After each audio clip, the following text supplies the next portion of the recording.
The first time I understood that my father meant to erase me, I was already standing in heels behind the velvet curtain, while an event coordinator peeled my name off the lectern with one shaking hand.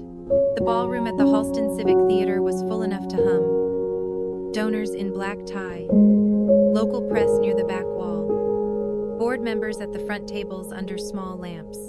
A 10-foot screen glowed with my mother's face in soft gold light above the words, "The Elaine Holloway Foundation Gala." It was the first year the foundation would award its National Arts Grant, and my father had spent the last month telling everyone this night was about family continuity.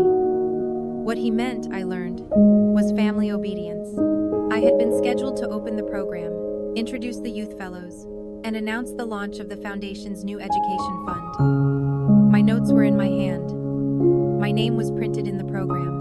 The stage manager had clipped a microphone pack under my dress 10 minutes earlier. Then my father walked past me without looking at me and said, "Adrian will handle the opening." For a second, I thought he meant one small portion, some sponsor acknowledgement.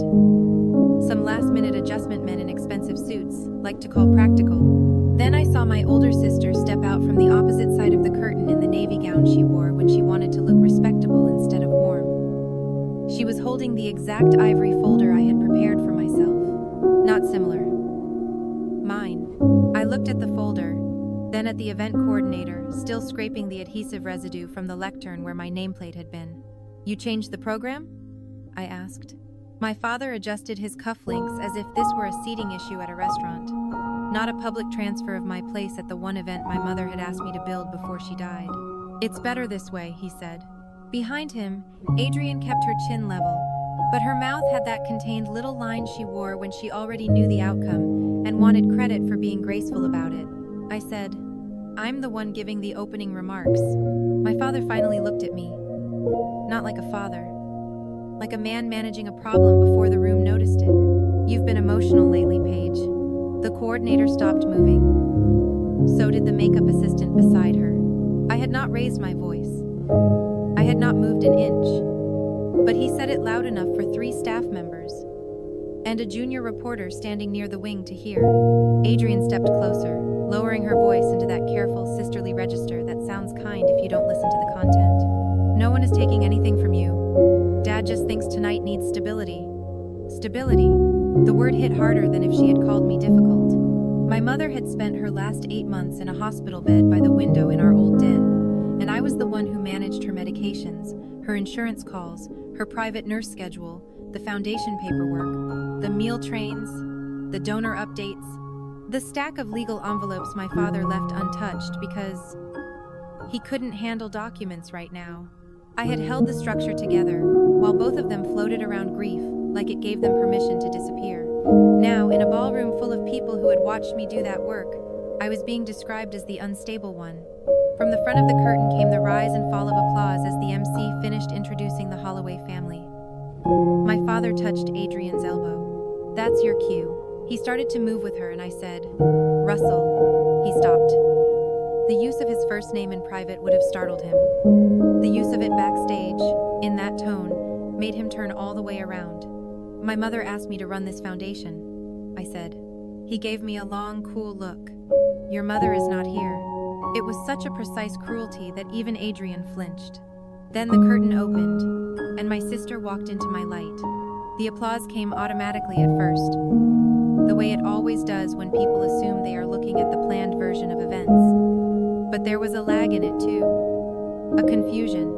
Enough people in that room knew I had spent the last year building the fellowship criteria, sitting with attorneys, reviewing grant compliance, and visiting schools on behalf of the foundation. Enough had emailed me directly. Enough had watched me take notes while my father took credit. Adrian crossed to the center mark and smiled out at the audience.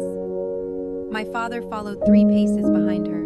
On the side monitor, the live camera found their faces, then widened just enough to show the empty space where I should have entered. A woman from the Chicago Arts Council at table 3 leaned toward another donor and said something I couldn't hear. At the press row, one photographer lowered her camera and looked down at the printed program in her lap. Even from backstage, I could see her frown. Adrian opened the folder. Mine. I knew every sentence inside it because I had written them at 2 in the morning over several weeks. cutting anything self-congratulatory, making room for the students, the teachers, the mothers who drove children across 2 counties for violin lessons or theater rehearsals, because art had become the one place their children still looked alive. I had written an opening about my mother's hands, how she could tune a violin faster than most men could find middle C, and a closing line about legacy being a structure, not a portrait. Adrian began. Thank you all for being here to honor our family's mission. She wasn't reading my opening. I stepped closer to the curtain gap. She was using a different script. My father had not merely replaced me. He had prepared a cleaner version in which I had never existed in the first place. The realization settled cold and fast. That was the moment the humiliation changed shape. Until then, it could still have been explained as grief, impulse, control, an old family cruelty sharpened by a formal night. But a new script meant planning. A removed nameplate meant instruction. My microphone being attached while another folder waited backstage meant they had let me dress, prepare, and stand ready, because public replacement was part of the design. The audience felt it before they understood it. Rooms always do. Adrian spoke about stewardship, family values, and continuity. My father stood beside her with his hands loosely clasped, the image of a bereaved patriarch trying to preserve something noble. But the front tables were no longer watching them the way they had at the beginning. People kept glancing at their programs, at the wings, at the side entrance where I had not appeared. A trustee named Bernard Keene, who had spent 6 months negotiating donor restrictions with me over Zoom, turned in his chair and looked directly toward the curtain. His expression was not surprise. It was calculation. I felt a touch at my arm. It was Lila, one of the fellowship coordinators, a quiet woman in her 50s who missed nothing and said even less. She held a spare copy of the printed run sheet, folded in half. This was just dropped at the production desk 20 minutes ago, she murmured. I took it. My original run of show had been replaced with a revised schedule. The keynote opening now read, Adrian Holloway, acting family representative, not board representative, not co-chair, not interim host, acting family representative. Beneath that, in the margin, someone had handwritten a note for the stage team. Do not hand Paige a live mic unless cleared by Russell. No signature, no explanation. Just my father's first name, written like an order everyone was expected to understand. That tiny sentence told me more than the public insult had. He was afraid of procedure, afraid of anything said on record without his control, afraid enough to block me from a microphone at my own mother's foundation event. On stage, Adrian was thanking the board for placing its trust in our family leadership. I looked down again at the phrase on the run sheet. Acting. It was a careless word, a useful one. A burst of polite applause rolled through the room as Adrian finished her first section. My father nodded toward the lighting booth, satisfied too early, the way people do when they mistake silence for surrender. I folded the paper once, precisely, and slipped it into my clutch. Then I unclipped the microphone pack the stage team had placed on me, set it on the black draped table beside the curtain, and watched my sister stand in my place under my mother's name. I did not go after the microphone. I did not make a scene. I stood there while the audience tried to decide whether they had witnessed a family adjustment or a removal, and I let the uncertainty spread on its own. Because by then I knew 2 things with perfect clarity. This had been planned. And whatever my father thought the main role was that night, he had not yet understood where the structure actually lived. I left the wings before the applause settled, not because I was close to breaking, but because I wanted to see how far the lie had already traveled. The service hall behind the ballroom was narrow and overheated, lined with black pipe, stacked banquet chairs, and hotel staff pretending not to look at me. That silence told me more than sympathy would have. If my father had expected a scene, someone would have been stationed there to contain it. Instead, the path had been left open. They had prepared for my removal, not my resistance. At the end of the hall, a wall monitor carried the live feed from the stage. Adrian stood under my mother's name, smiling into my program as if she had always belonged there. My father waited just off her shoulder, satisfied too early. On screen, they looked composed. In the hallway, the shape of the trap was easier to see. Bernard Keene came through the side doors with his phone in one hand and his glasses still on. He had chaired enough nonprofit boards to know when a family matter had crossed into governance. "Paige," he said, stopping in front of me. "Was that change approved? Not are you okay? Not what happened. Just the only question that mattered. By whom?" I asked. "The board. Council. Anyone with authority to alter the program at that level." "No." He studied my face for a beat, as if testing whether I would fill the silence with emotion. When I didn't, his expression hardened. "Your father told me this afternoon you were stepping back for health reasons," he said. He made it sound temporary, already discussed. Health reasons. That phrase was too polished to be spontaneous. It was the kind of wording people use when they want to move someone out of position without admitting they pushed. Soft enough to sound compassionate, vague enough to survive questions, useful enough to justify almost anything. "There were no discussions," I said. Bernard slipped off his glasses and folded them slowly. "Then tonight is a governance problem." That was the first solid thing I had been given since the curtain opened. Before I could answer, my younger cousin Nolan appeared from the corridor with my phone in his hand. He looked 19 in the uncomfortable way boys do when adults have turned ugly in formal clothes. "This was on the prep table," he said. It kept lighting up. I took it from him. There were messages from trustees, staff, and one reporter asking whether the schedule change had been announced. But the one that mattered had been sent 43 minutes earlier by my father's assistant. Per Russell. "Please do not approach stage access tonight unless requested. Adrian will cover program leadership. Thank you for helping keep things smooth for donors." I read it twice. There it was in plain administrative language. I had not been replaced in the moment. I had been managed in advance. Someone had taken the time to build a polite perimeter around my exclusion so that any attempt to reclaim my place could be framed as disruption. I asked Nolan, "Did you hear anything before the program started?" He hesitated. "Aunt Dana was arguing with your dad near registration. She said he couldn't keep moving your name around like furniture."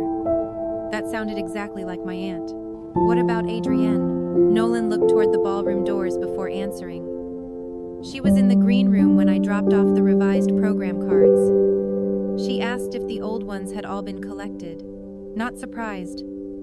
Not confused. Collected. That one word told me she had known there were two versions of the night."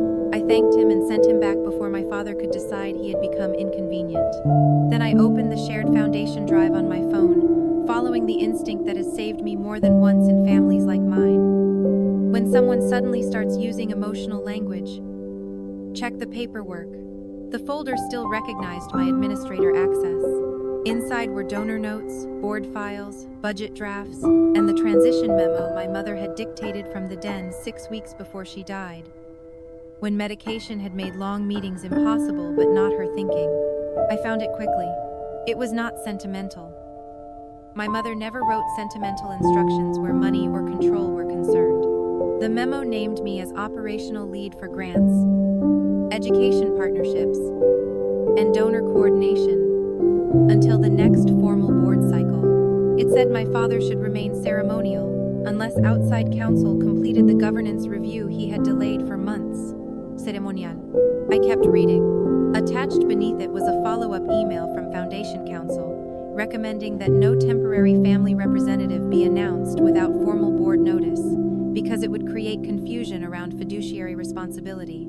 My father had done exactly that tonight. Not by accident. Not in grief. Against written guidance. Another message came in, this time from him directly. "Do not create a distraction tonight. We'll speak tomorrow." I looked at the screen and almost admired the discipline of it. He had removed me from the stage, instructed staff not to let me near a live microphone, floated health reasons to a trustee, and put my sister into a role my mother had specifically routed around. Yet I was the one being warned not to disrupt the evening. That is how families like mine protect theft. They commit the act first, then assign disorder to the person who notices. I replied with nothing. Instead, I forwarded his text, the assistant's message, and the transition memo to my private legal archive with a single subject line: "Tonight." Then Lila appeared. She had spent the past year coordinating fellowship logistics with me, and she carried herself like a woman who survived institutions by never wasting words. In her hands was a revised donor seating chart clipped to a black folder. Registration was told at 4:15 to remove your donor greeting from the packets, she said quietly. Who told them? Your father's office. A pause. The file came from Adrian's email. That was the first clean proof that my sister had not merely accepted the substitution. She had operationalized it. Lila handed me the chart. 2 regional arts directors. 1 family office representative I had cultivated for 8 months. And 3 education donors I knew personally had all been moved from the tables nearest me to tables nearest my father and sister. My relationship notes were gone. The active packet had been stripped down to titles, affiliations, and giving history. No memory cues, no context, no practical detail. Just enough information for someone else to impersonate stewardship. The stage had been the public wound. This was the real move. They weren't only trying to take my speaking role. They were trying to inherit my network while the room still believed the foundation was a family possession that could be handed to the older daughter for a cleaner picture. Anything else? I asked. Lila glanced once toward the ballroom before answering. There was a draft press note in the print queue. It said Adrian was stepping into a more visible leadership position during a period of internal transition. Internal transition. Another clean phrase. Another soft cloth laid over a hard act. Did you save it? I sent it to your email. Nothing explosive happened for the next few minutes. That was exactly why they mattered. Guests drifted through the side doors in 1s and 2s while a memorial video began inside. Some looked startled to find me standing there, upright and composed. A donor from Milwaukee touched my arm and said he still hoped we could talk later. A superintendent I had worked with for months gave me a long look and said, I'm glad you're still here. No one asked if I was unwell. No one treated me like a woman in collapse. The room was beginning to divide on its own. Then Emma found me. She was Adrian's 12-year-old daughter, still wearing the pale blue dress her mother had chosen for family photos. With one hairpin already coming loose, she held half a bread roll wrapped in a napkin. Mom said you went home, she said. I didn't. Her eyes shifted toward the ballroom. You were supposed to talk about Grandma's violin students. Yes. She held out the bread as if she had thought about it carefully. I saved this because you forget to eat when people are mean. It was such a small sentence that it landed harder than anything else that night. Not because it was dramatic, but because it meant this pattern was old enough for a child to recognize. I took the roll and thanked her. She leaned against my arm for 1 second, then pulled away when she heard Adrian's laugh approaching beyond the doors. She disappeared back into the ballroom before her mother could see her with me. I stood there with a dinner roll in one hand and documentary proof in my inbox while my father and sister accepted applause in a room I had built for my mother. By then, the question was no longer whether they had planned to erase me. The question was what exactly. They were trying to move while everyone was looking at the stage. The first hard proof did not come from a dramatic confession or a misplaced envelope left open on a desk. It came from a printer log, a deleted file name, and a woman at the registration table who had spent 22 years watching rich families confuse sentiment with authority. Her name was Marisol Vega, and she had run front-of-house operations at the Halston long enough to recognize when a Gala was serving 2 programs at once. I found her near the side registration station during the first dinner course, when the room was distracted by salad plates, low lighting, and the temporary illusion that elegant people become better behaved once forks are in their hands. Marisol was rebanding name badges with the efficiency of someone who believed chaos was merely poor planning in nicer shoes. When she saw me, her expression changed only slightly. That restraint made me trust her more. I need one factual answer, I said. Nothing off the record, nothing generous, just factual. She set down the badge stack. All right. Were there 2 final print runs tonight? She didn't ask why. She didn't pretend not to understand. She only glanced once toward the ballroom and said, yes. That single word cleared the fog faster than anything else had. Who authorized the second one? Marisol reached beneath the table and pulled out a thin event binder. Your father's office requested a revised podium packet, revised donor inserts, and revised registration script at 4:12. The request came by email, then was confirmed by phone. From whom? The email came from Adrian Holloway's account. There it was again. Not passive knowledge. Participation. Marisol opened the binder to the production change sheet, ran one finger down the page and turned it toward me. The notation was clean, time-stamped, and impossible to misread. 4:12 p.m. Replace opening speaker materials. Remove Paige Holloway welcome card from donor packet. Update family representative language per A. Holloway. Confirm with Russell Holloway by phone. There are moments when anger would be easier, because it gives the body somewhere immediate to go. What I felt instead was colder and more useful. The shape of the betrayal had narrowed from humiliation into administration. They had not simply put my sister on stage. They had altered the event infrastructure in coordinated steps, with names, times, and instructions. I asked, "Is there a copy of the original request history?" Marisol gave me a look that said she was deciding whether I was still asking as a daughter or now asking as someone who understood liability. Then she said, "The hotel system keeps revision trails for major events, especially when printed guest-facing materials are changed after lock. Can you access it? I can print it if the event client disputes billing. Then consider this a dispute." She held my gaze for 1 second longer, then nodded once and walked into the adjacent office. While she was gone, I stood beside the registration desk and looked into the ballroom through the half-open doors. The room had settled into the soft clink of formal dinners and strategic smiling. My father was making the rounds from table to table, stopping just long enough to project steadiness. Adrian had positioned herself beside the donor from Denver. I had spent 8 months bringing closer to the education fund. She was leaning in with both hands lightly on the table edge, using the earnest voice she reserved for situations she had not earned and intended to inherit anyway. And because I now knew the timing, I could see the sequence beneath the performance. At 4:12, while I had been upstairs rechecking the scholarship video and making sure the student musicians had water backstage, my sister had been rewriting the room. Marisol returned with 3 sheets stapled together and set them in front of me without ceremony. The first was the print revision log. It showed 2 complete production packets. The original, approved at 11:06 a.m. under my credentials, and a revised run at 4:18 p.m. with speaker language changed, donor packet inserts modified, and all podium materials reprinted. The second was the email header summary from the event system. No message body but enough. Sender, Adrian Holloway at subject, revised family representative, materials. Attachment count, 4. The third was the billing authorization note. That was the page that mattered most. Rush print surcharge approved by R. Holloway. Charge to Elaine Holloway Foundation event account. They had used foundation money to fund the mechanics of my removal from a foundation event built in my mother's name.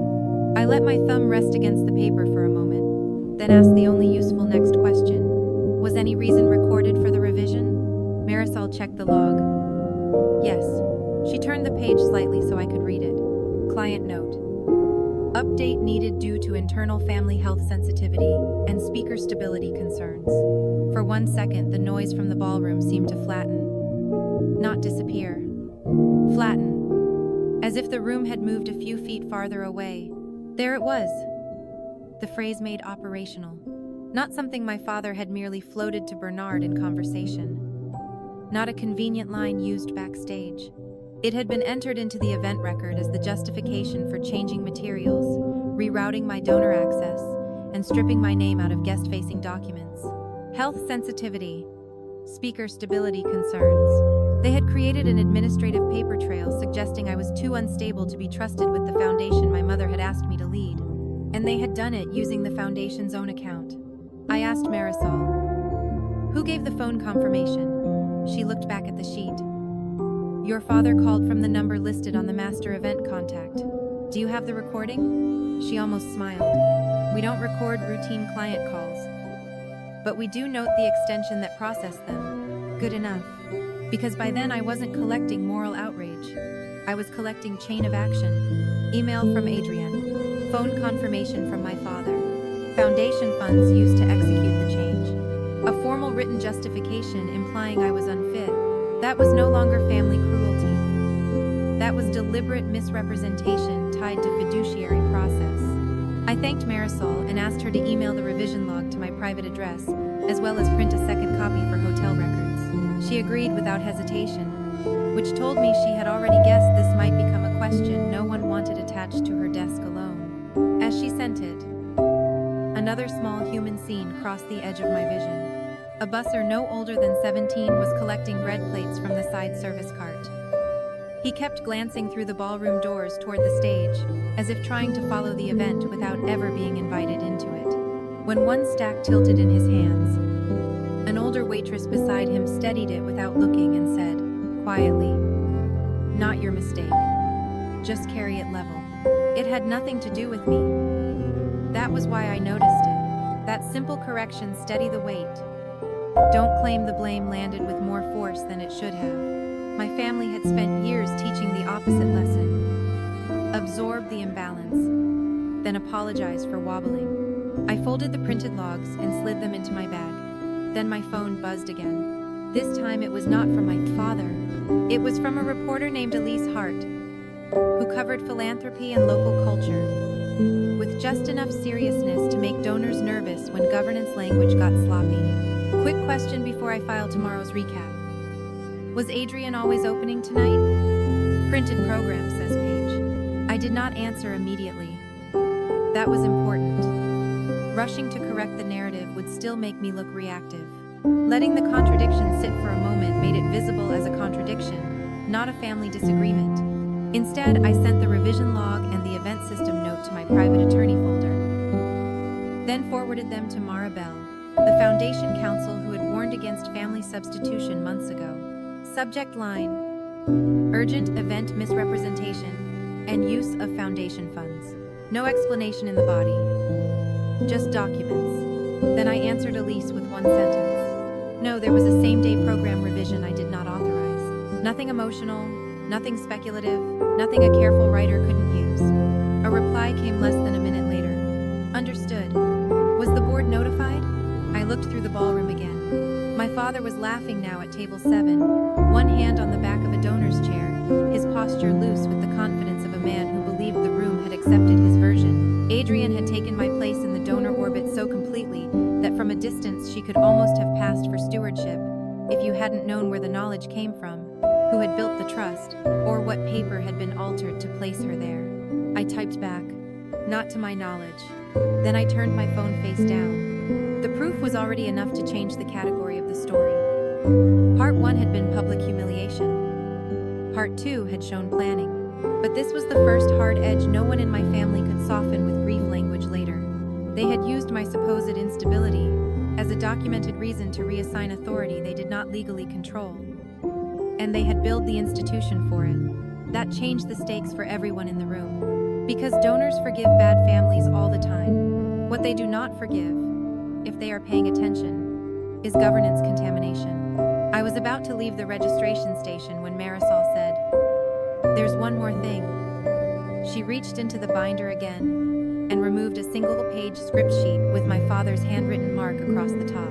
It was the revised registration greeting staff had been told to use if guests asked where I was. The line read, "Paige is taking a private step back tonight, and the family appreciates your sensitivity." No mention of me working. No mention of the board. No mention of operational leadership. Just a neat little verbal coffin designed to be repeated at the front door until absence became explanation. Marisol tapped the bottom corner. "Your sister initialed the final print release here. H. Tiny. Controlled. Undeniable." That mark hit harder than the sentence itself. My father used force. Adrian used documentation. He removed. She normalized. I took a photo of the page, then another close-up of her initials, and handed it back. For the first time that night, I knew exactly what part 3 of the story was. It was not that my father had humiliated me on stage.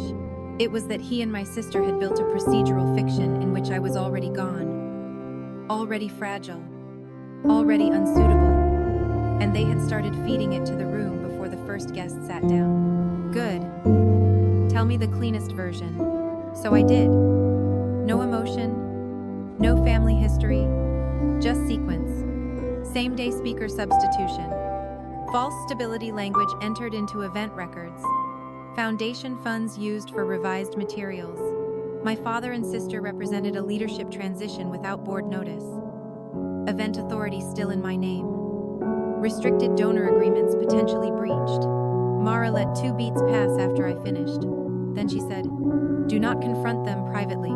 I wasn't planning to.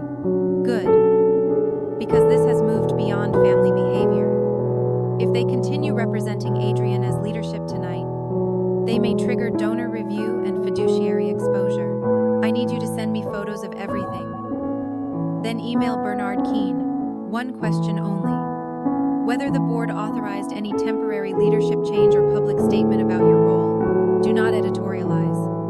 Done. And Paige? Yes. If the answer is no, the cleanest next move is procedural interruption, not emotional correction. That was why my mother trusted Mara.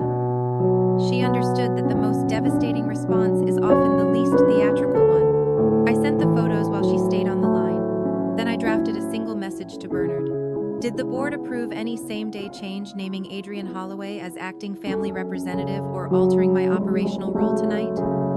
Please answer yes or no. I sent it. 3 minutes later, while Mara was still quietly reviewing the photos in real time from her office, Bernard replied, "No. No board vote, no interim appointment, no authority granted. Who used that title?" I showed the screen to no one, because there was no one in the room. But I felt the air change anyway. That was the second structural pillar. The first was event control. My father had overridden a night he did not have authority to run. The second was governance. There had been no board authorization for the title under which my sister had been presented to donors and press. Mara read Bernard's answer as it landed in my forwarded thread. "All right," she said. "Now check the foundation banking portal." I moved to the docked laptop, woke the screen, and entered the credentials from memory. My father never remembered them because he considered that kind of detail beneath him until he wanted something moved quickly. The account dashboard opened. There it was. A same-day outgoing event charge flagged as expedited production services. Amount not huge, but enough to matter because of where it sat. It had been processed against the Education Fund launch line rather than general Gala operations. I clicked into the coding node. Authorized by temporary family representative transition support. For 1 full second, I simply stared. They had not only used foundation money to fund the revised materials, they had coded the expense under the very transition they had no right to announce. A bad man improvises. A dangerous one leaves himself a false paper trail because he assumes no one else will read it closely. "Mara," I said. "They coded the rush charge under transition support." She exhaled once through her nose. "Forward that now. Then stop touching the account." I did. By then the picture was complete enough to stand on its own. My mother's written transition notes named me. The event authority packet named me. Restricted donors required notice if leadership representation changed. The board had approved no such change. Foundation funds had been used to finance the appearance of that change, and the expense itself had been labeled as if the false transition were already real. Downstairs, laughter drifted up faintly from the ballroom. Dessert service, probably. Coffee cups. The soft social ease that follows a successful first half of a gala, before consequences arrive. I stood at the office window overlooking the dark side street and thought of my mother at the den table months earlier, sorting legal tabs while the nurse adjusted her blankets. She had not spoken sentimentally about legacy then. She had spoken precisely. "Your father thinks a room belongs to the loudest person in it," she had said. "It belongs to the person who can still prove what it is after the noise." At the time, I had thought she meant the foundation in some abstract future sense. I understood now that she had been preparing me for this exact kind of theft. The polished kind, done in public, while everyone is trained to mistake confidence for right. My phone buzzed again. This time it was Lucy. "Is Grandma's student video canceled?" Aunt Adrian said the schedule changed. I stared at the message for a moment before replying. "Not canceled. Delayed. Stay with Owen. I'll come get you soon." It was a small answer, but an honest one. And honesty, unlike ceremony, does not need a spotlight to remain intact. Mara's voice came back through the line. Paige, I'm drafting a formal hold notice now. If they keep speaking as if Adrian has authority, we can freeze the launch disbursement before the night ends. That sentence landed with a calm so complete, it almost felt like relief. Not because I wanted destruction, because at last the structure was speaking in a language my father respected. Money, control, interruption. All right, I said. Are you ready for this to become public in the room? I looked down at the papers spread across the table, my name, my mother's instructions, the donor clauses, the coded expense, the false title. Then I thought of Owen asking whether his grandfather had lied, and of Emma saving me bread because she already knew what adults in our family did to women they wanted to diminish. Yes, I said. I think they've had the room long enough. They escalated before I did. That was the part my father never learned to resist.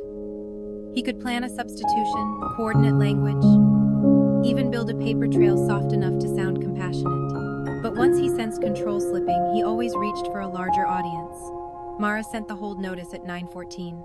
Not to the room, to the people who mattered. Foundation council to board chair. Board chair to treasurer.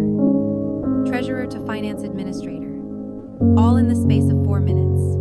The subject line was clinical. Immediate review of unauthorized representation and restricted fund exposure. No accusations. No family language. Just enough to halt movement and make every serious person in the chain stop smiling and open their inbox. At 9:21, my father got the first sign. I was standing just inside the mezzanine doors with Lucy and Owen beside me when I saw him near table 6, glance down at his phone, and go still in the middle of a donor conversation. Not freeze dramatically, just enough. A tiny break in rhythm. One of the men at the table kept talking for another 2 seconds before realizing my father was no longer listening. Adrienne saw it next. She crossed to him under the cover of applause for the student quartet, her mouth still arranged in a public smile. He angled the screen toward her. Whatever she read erased the smile immediately. She recovered fast, but not fast enough. A woman from the Chicago Trust watched the entire exchange over the rim of her wine glass. That was the social beginning of collapse. Not confrontation, but witnesses seeing the mask slip before they knew why. Lucy looked up at me. Did something happen? Yes, I said. Something accurate. She nodded, accepting that as sufficient. Owen moved half a step closer to her without looking at me. Another small, practical motion. Another child adjusting to adult failure. Then Bernard called. Where are you? He asked. Mezzanine. Stay there. I've asked Russell to step out of the ballroom. That alone told me the board email had landed hard. Bernard did not ask. He did not suggest. He asked my father to leave the room. I said, Is he coming? A pause. He says there's been a misunderstanding. Of course he did. I'm sure he does, I said. Bernard lowered his voice. The treasurer has frozen the education fund disbursement pending review. The Denver office has also paused acknowledgement language until authority is clarified. There it was. The first financial consequence. Not a punishment speech. Not a threat. Money stopping because structure no longer trusted the hands touching it. I thanked him and ended the call. 10 seconds later, my father came through the side doors. He did not come alone. Adrian was with him. And behind them, 2 trustees I recognized well enough to know they had not volunteered for the role of witnesses. My father liked witnesses when he believed they would steady him. He disliked private rooms unless he controlled every word in them. He saw Lucy and Owen first. Kids, he said too quickly. Why don't you head downstairs? No, I said. He shifted his attention to me, and the softness left his face. Adrienne folded her arms. You sent counsel after us in the middle of the gala? There are people who can steal a room and still sound offended that paperwork followed them out the door. My sister had always been one of them. I sent documents to counsel, I said. Counsel decided what they meant. One of the trustees, Ellen Price, kept her eyes on my father rather than me. That told me she had already read enough to understand where the danger sat. My father stepped closer. lowering his voice into the intimate register men use when they want abuse to sound paternal. You are making this uglier than it needed to be. I almost admired the phrasing. He had replaced me publicly, documented me as unstable, redirected donor access, and used restricted institutional money to support a false transition. Yet ugliness, in his view, began only when records met resistance. You used foundation funds to remove me from an event you didn't control, I said. That's already ugly. Adrian gave a small, incredulous laugh meant for the trustees. Remove you? Paige, you are turning one speaking adjustment into a legal event. One speaking adjustment, Ellen repeated quietly. No one answered her. That silence helped me more than any defense would have. My father tried a new angle. You have not been yourself since your mother died. There it was again. Not the first lie. The escalation of the same one. More personal. More public. More dangerous. Because my children were standing 3 feet away. Lucy's fingers closed around the strap of her small purse. Owen's jaw set hard enough for me to see it. I said very evenly, "Do not use grief as a diagnosis." Adrian looked at the trustees as if inviting them to notice my tone instead of the sentence. This is why we made the adjustment. Tonight was supposed to honor Mom, not become another performance of injury. That line was calculated. It did 3 jobs at once. Pathologized me, sanctified them, and reframed the theft as burden. Sharing. If she had delivered it in the ballroom, some people might have accepted it. Here, under trustee eyes and after a fund freeze, it sounded thinner. Bernard arrived then, followed by Mara on speaker through his phone. He did not bother greeting anyone. "Russell," he said, "did you authorize same-day printed changes naming Adrian as acting family representative?" My father turned toward him, offended by the formality. "Bernard, surely we are not doing this in a hallway." Mara's voice came crisp through the phone. "You already did it in a ballroom." That ended the last illusion that this could be smoothed as a family misunderstanding. Bernard repeated the question. My father looked at the trustees, then at me, calculating which version gave him the widest path out. "I approved a temporary adjustment," he said. Paige was not in the right condition to open. There it was. Direct now. No soft implication. No assistant language.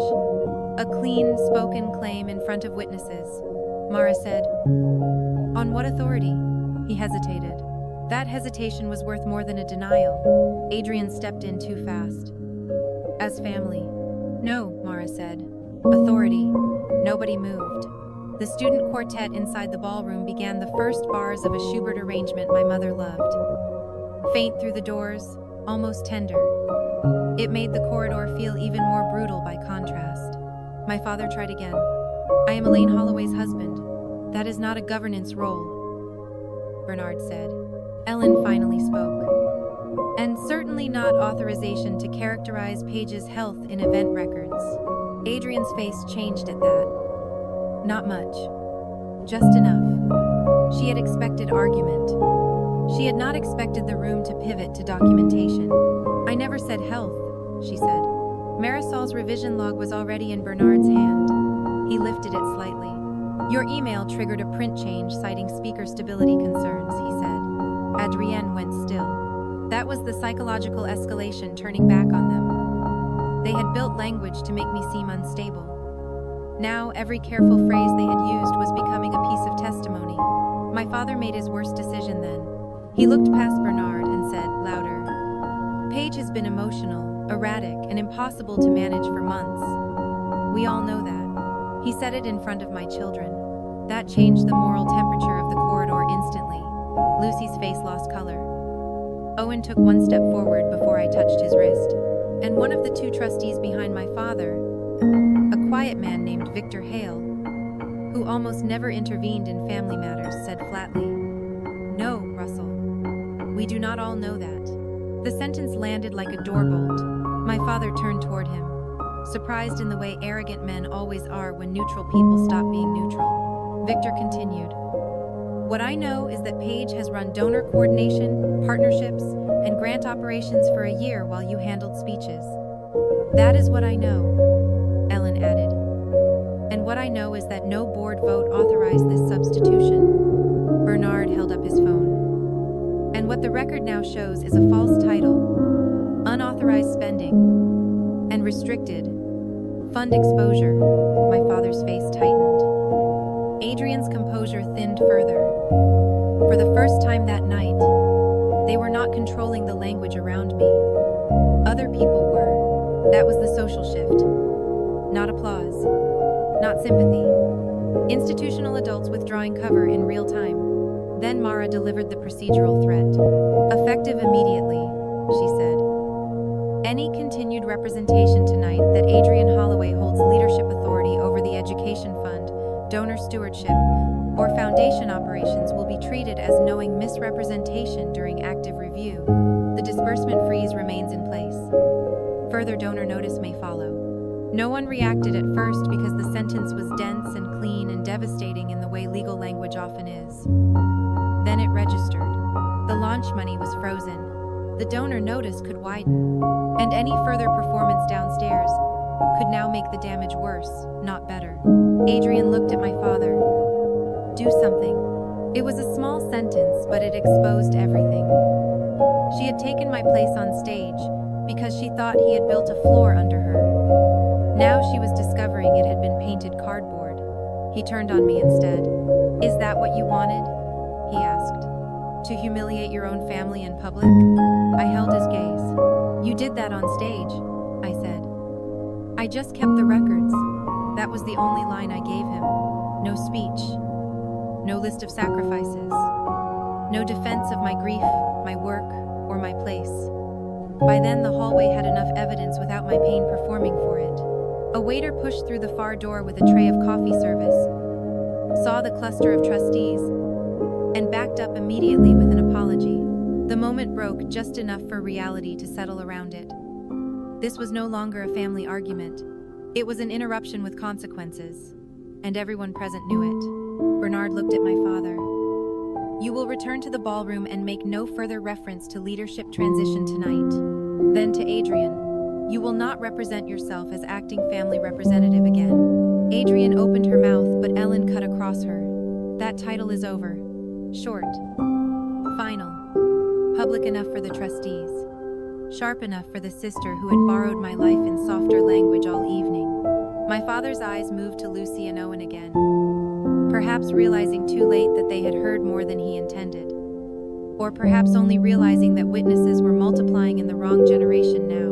He straightened his jacket with both hands, a reflex he had whenever control left him visibly, and he needed his body to suggest otherwise.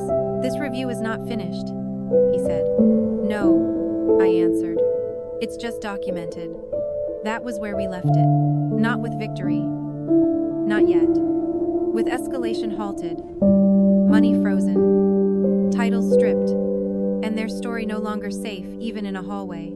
Inside the ballroom, the music ended and applause began again, warm and unsuspecting.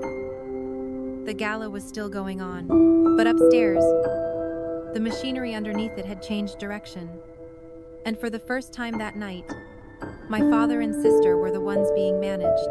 The collapse did not come from a scream, a thrown glass, or some perfect cinematic interruption. It came the way real power breaks in formal rooms through sequence, documentation, and the moment other people stop helping you maintain the lie. Bernard found me just outside the mezzanine doors as the student quartet prepared to play. Do you want the board clarification now? He asked quietly.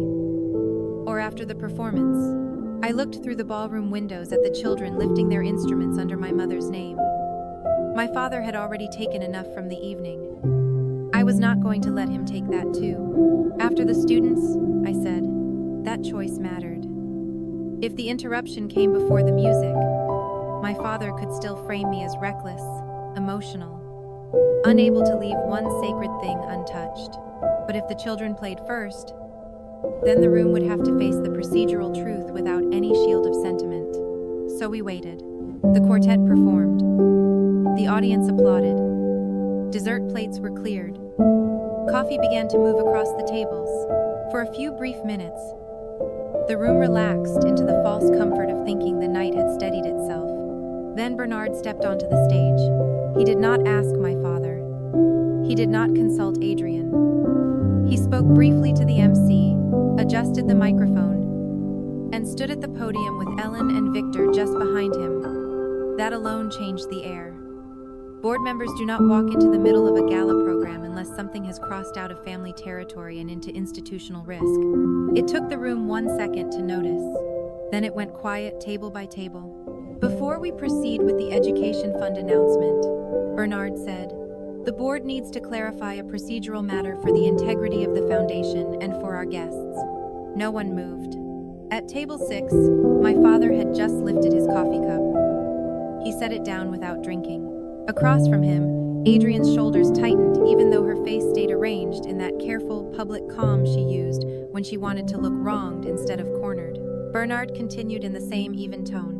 No board vote has authorized any change in foundation leadership, operational stewardship, or representative authority this evening. That sentence did more damage than a dramatic accusation ever could have, because suddenly every donor, trustee, and reporter in the room had a frame for what they had been sensing since the start. The changed opening was not a family adjustment.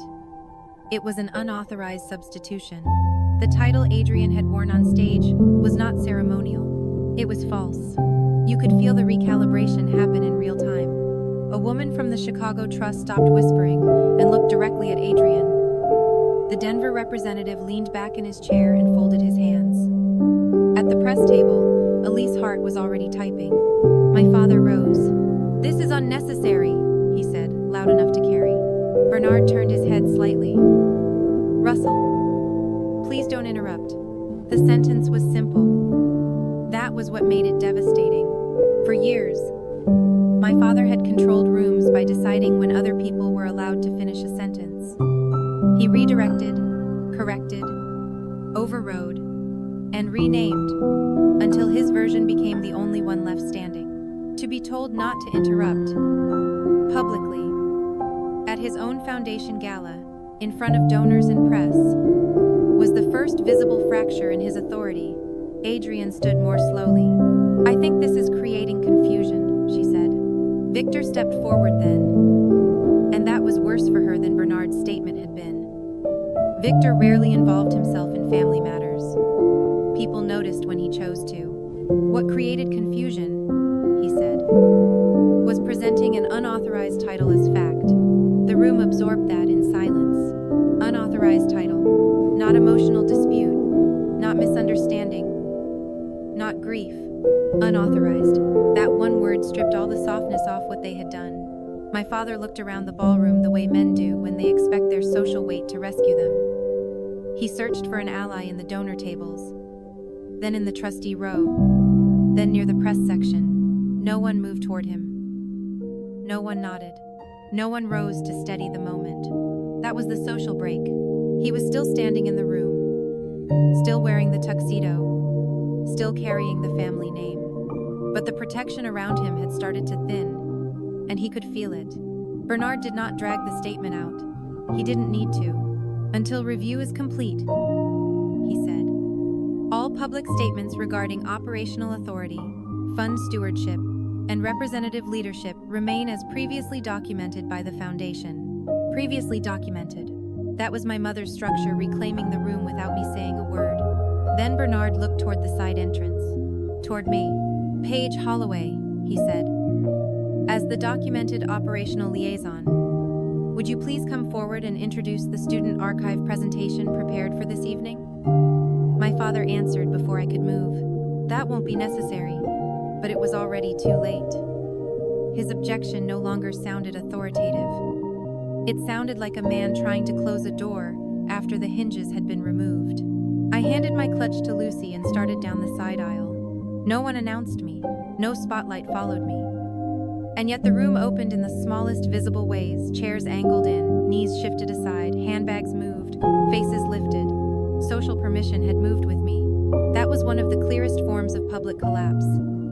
Not booze, not confrontation, but the room quietly deciding who no longer had the right to block the path. As I passed the family table, Adrian remained half standing, caught between sitting down and contesting the moment. Her daughter Emma was staring at her with the fixed, frightened attention children use when they realize an adult has been lying in full dress clothes. I did not look at Adrienne. I did look at Emma, just once.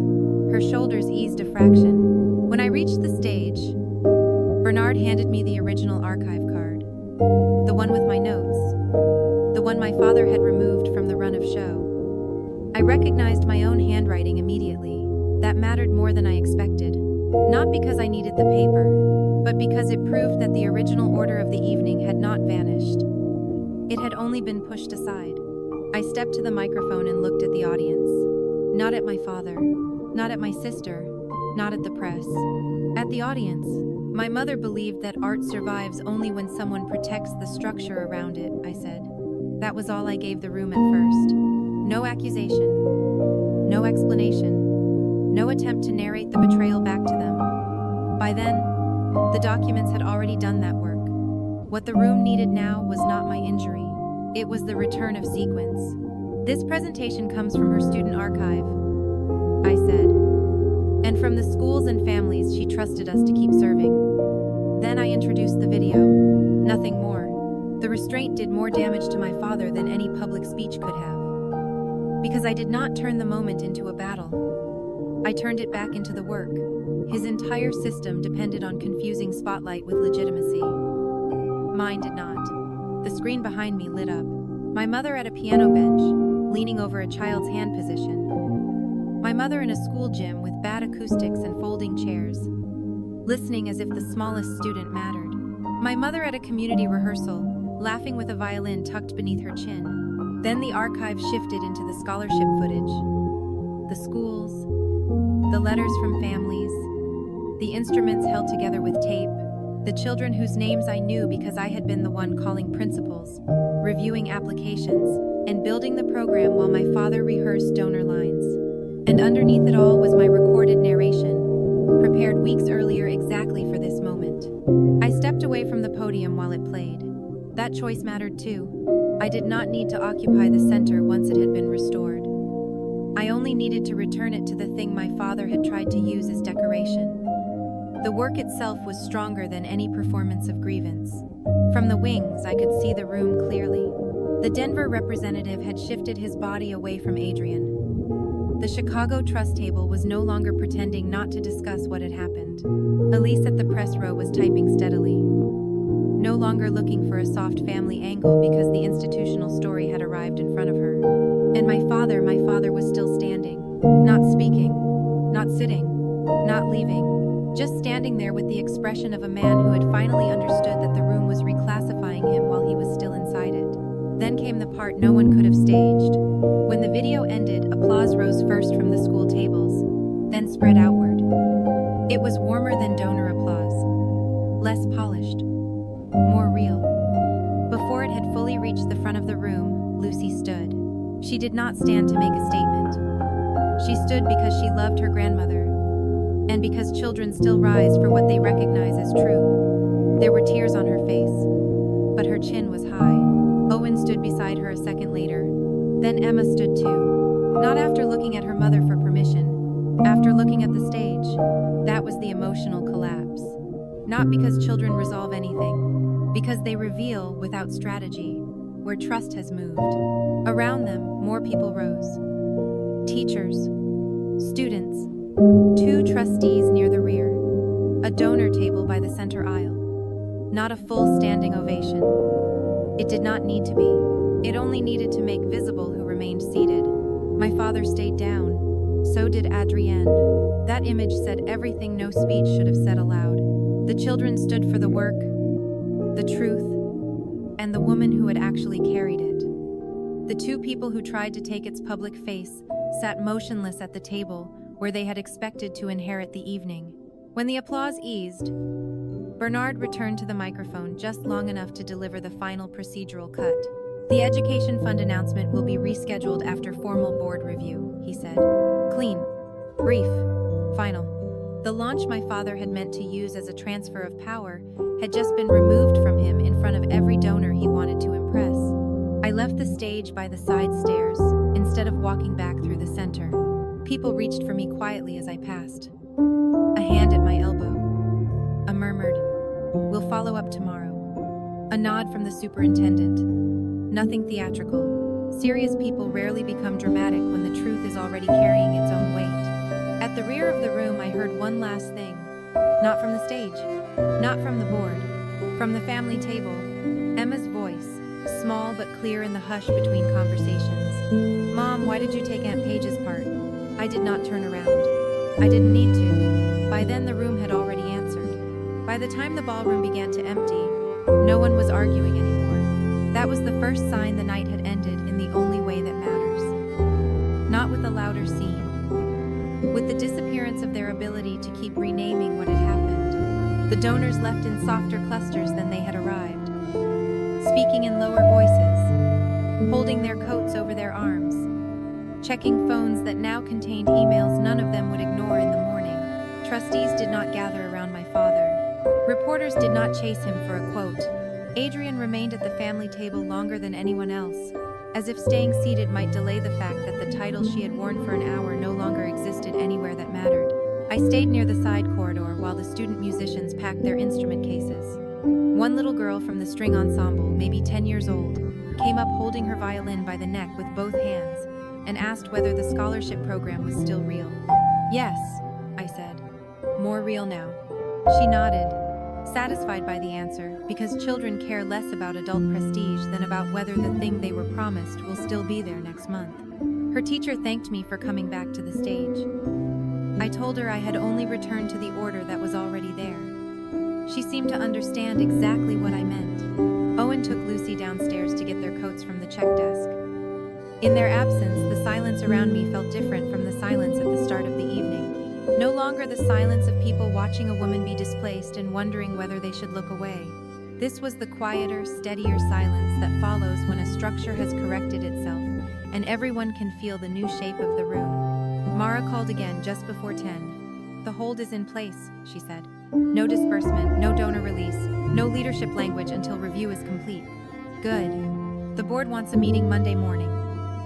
Full document packet. They'll also want a written accounting of who approved the expense coding and who instructed the title change."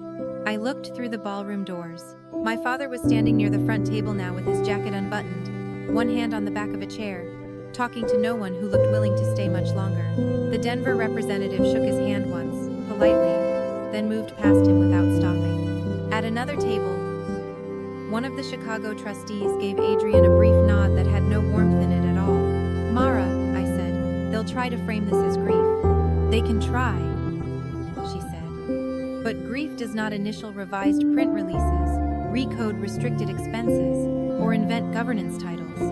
That was why I trusted her. She never let sentiment fog the verbs." After I ended the call, I went upstairs to the board office one last time.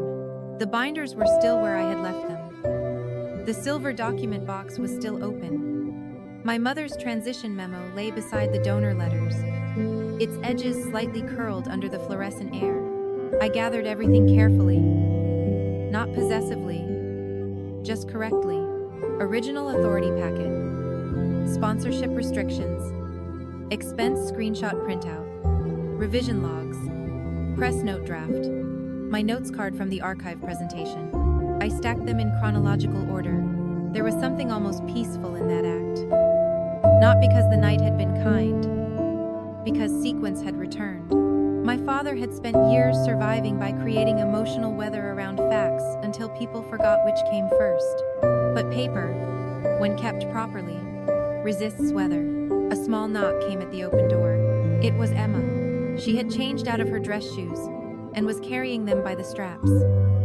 Without them, she looked younger than 12. "Mom's crying in the bathroom," she said. I didn't answer immediately. She hadn't come for comfort about her mother. She had come because she was trying to place herself somewhere honest. After a second, she asked, "Did she really take your part?" Children hate euphemism when they already know the answer. "Yes," I said. Emma looked down at the shoes in her hand. "She told me you didn't want it anymore." "I know." She was quiet for a moment. Then she said, "I didn't believe that. That was all. No speech, no reconciliation. Just a child choosing where not to put her trust." I crouched slightly so we were closer to eye level and said, You don't have to carry what adults do when they want something. Her face tightened, then steadied. She nodded once, set the shoes down for a second to hug me quickly around the shoulders, then picked them up and left. It was one of the brief grounding moments my mother would have noticed immediately. The kind that looks small to outsiders and changes a family for years. When I came back downstairs, the room was nearly empty. Lucy was sitting on the edge of the stage steps with her coat on, scrolling through photos of her grandmother from the memorial slideshow on Owen's phone. Owen was beside her, half turned toward the exits. Already in that protective posture older siblings learn without permission. They looked tired, not frightened anymore, just older than they had that afternoon. "Ready?" I asked. They both stood. As we crossed the ballroom, we passed the family table for the last time. Adrian was no longer there. My father was. He was alone except for one half-empty water glass and the folded Gala program lying in front of him. The revised one, I assumed. The one where my name had been erased cleanly enough that someone in the room might have believed I had never belonged to the opening at all. He looked up as we approached. For a second, I thought he might try one final version of himself, injured patriarch, misunderstood widower, father asking for privacy after a difficult evening. Instead, he only said, "You could have handled this quietly." There are sentences that reveal a person completely because of what they assume is still available to them. Quietly in his mouth did not mean with dignity. It meant without witnesses, without records turning into consequences, without children seeing which adult had lied, without donors learning that family language had been laid over restricted money. I said, "You already chose the public version." His eyes shifted to Owen and Lucy, maybe expecting one of them to soften the moment by needing him. They didn't. Owen stood beside me, calm and still. Lucy held her grandmother's photo on the phone screen and did not lower it. My father saw that too. That was the emotional ending he had earned. Not my anger, but my children no longer looking to him for the shape of truth. He tried once more. I was protecting the foundation. I looked at the folded program, at his untouched water, at the now dark stage where he had tried to move me out of my own mother's light. "No," I said. "You were protecting your access to it." Then I walked on. He did not stop us. Outside, the night air was cold enough to clear the ballroom heat from my skin in one breath. Hotel valets moved quietly under the portico lights. Across the street, the city looked ordinary traffic lights cycling, a bus pulling to the curb, some couple laughing too hard on the corner as if formal damage to a family foundation had nothing to do with them at all. That ordinariness felt right. The world had not ended. A structure had simply told the truth at last. In the car, Lucy buckled in and asked, "Are they going to take Grandma's program away now?" "No," I said. "They can't." Owen started the engine, then glanced at me in the rearview mirror. "Because it was yours?"